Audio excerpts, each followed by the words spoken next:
हिंदवी स्वराज की तीसरी राजधानी माना जाने वाला किला जिंजी तमिलनाडु राज्य में विलुपुरम जिले के पास स्थित है। सेंजी एवं चेंजी नाम से जिंजी किला जाना जाता है। ये किला 133 फीट ऊंचाई पर है। स्वराज्य जब खतरे में था तब छत्रपति शिवाजी महाराज ने कोई एक सुरक्षित जगह होनी चाहिए, इसलिए इस जिंजी किले को जीत लिया था।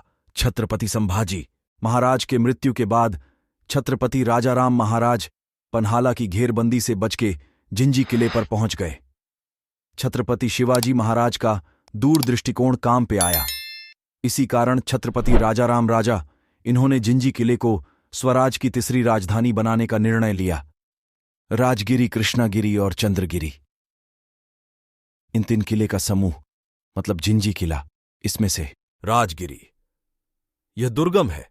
मोहम्मद नासिर खान के पास से जब किला जिता गया था तब छत्रपति शिवाजी महाराज ने इस किले का नाम शारंगगढ़ रखा था, परंतु दोबारा से छत्रपति राजाराम महाराज के पास से किला जुल्फिकार खान ने लेने के बाद इस किले का नाम नुसरतगढ़ रखा गया था।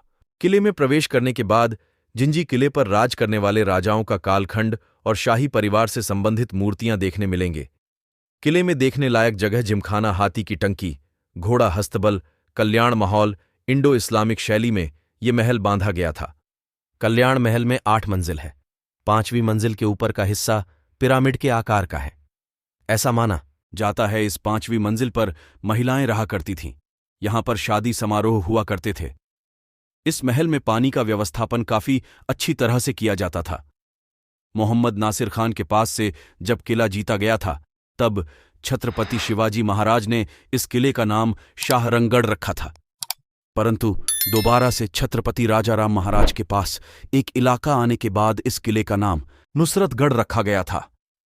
छत्रपति संभाजी महाराज के निधन के बाद उनके छोटे भाई छत्रपति राजाराम महाराज ने जिंजी से ही स्वराज का कारभार संभाला। संभाजी महाराज के निधन के बाद मुगल सेना स्वराज्य पर चारों ओर से हमला कर रही थी और राज्य के राजा के ही मारे जाने के बाद स्वराज की सेना का हौसला पस्त हो चुका था। लेकिन कुछ बहादुर सरदार को साथ लेकर राजाराम महाराज ने स्वराज्य की लड़ाई फिर से खड़ी की और मुगलों को जोरदार टक्कर दी और आखिर तक औरंगजेब कभी भी दक्कन पर राज नहीं कर सका और उसने अपनी अंतिम सांस भी इस नाकाम सपने के साथ ही ली।